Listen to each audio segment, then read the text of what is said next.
नागार्जुनकोंडा में आपका स्वागत है। नागार्जुनकोंडा के बौद्ध अवशेष मूल रूप से कृष्णा नदी की घाटी विजयपुरी में थे।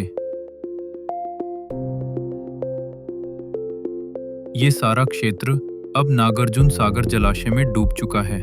हालांकि खुदाई में मिली कुछ संरचनाओं को इस पहाड़ी पर और अनूपु में स्थानांतरित कर दिया गया था। इक्ष्वाकु राजवंश की कभी हलचल भरी राजधानी रही विजयपुरी का मूल प्राचीन शहर अब इन्हीं पानी के नीचे डूबा हुआ है।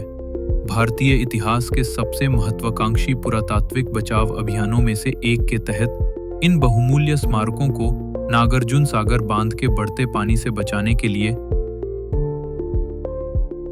साल 1960 के दशक में सावधानी पूर्वक इस पहाड़ी पर ले जाया गया था।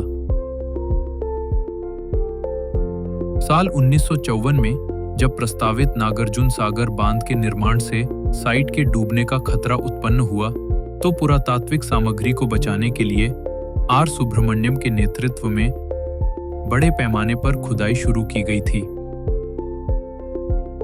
साल 1954 से 1960 के दौरान किए गए उत्खनन के परिणाम स्वरूप प्रारंभिक पाषाण युग से लेकर 16वीं शताब्दी ईस्वी तक के कई अवशेषों की खोज हुई।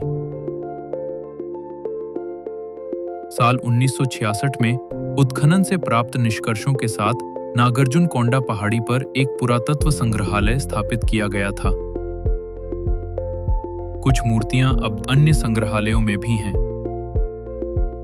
ये स्थल इक्ष्वाकु राजवंश 225 से 325 ईस्वी के शासनकाल के दौरान इसे वास्तविक प्रमुखता मिली। इसी दौरान नागार्जुनकोंडा वास्तव में दक्षिण भारत में बौद्ध शिक्षा के सबसे महत्वपूर्ण केंद्र के रूप में विकसित हुआ।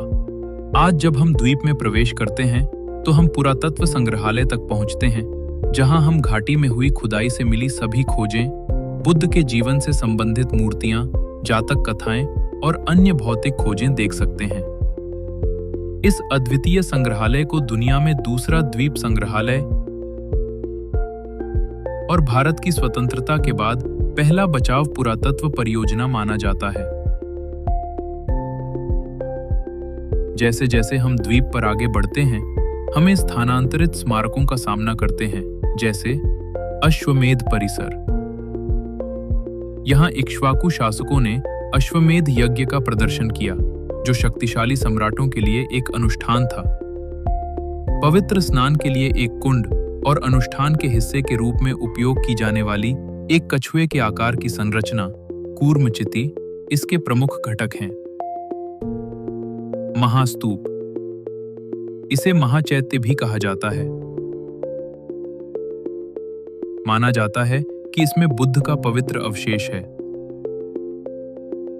यह 27.5 मीटर व्यास वाला पहिए के आकार का है और इसमें चारों दिशाओं में आयका चबूतरे और स्तंभ हैं। महापाषाणिक दफन, यह शिष्ट दफन मृतकों के निपटान की प्रागैतिहासिक पद्धतियों का उदाहरण है। एक वृत्त में व्यवस्थित किए गए बिना तराशे हुए बोल्डरों से चिन्हित यह ईसा पूर्व की दफन प्रथाओं को दर्शाता है। सिंघल विहार, यह मठ स्पष्ट रूप से सिंघली श्रीलंकाई भिक्षुओं के लिए था। ये अपनी 2 एप्सिडल चैत्य गृहों के लिए दिलचस्प है, जो एक दूसरे के निकट स्थित हैं और जिनमें बुद्ध की एक विशाल प्रतिमा और एक मान्यता स्तूप स्थापित है। स्वास्तिक स्तूप, इस स्तूप में ईंटें दक्षिणावर्त स्वास्तिक रूप में व्यवस्थित हैं। यह नागार्जुनकोंडा से बौद्ध वास्तुकला का एक उत्कृष्ट उदाहरण है। कुछ अन्य स्मारकों को मुख्य भूमि अनूपु में स्थानांतरित किया गया था, जिनमें मुख्य रूप से एम्फीथिएटर, हारती मंदिर और विश्वविद्यालय परिसर शामिल हैं। नागार्जुनकोंडा भारत की समृद्ध बौद्ध विरासत और इसे बचाने वाले पुरातत्वविदों के समर्पण का एक प्रमाण है।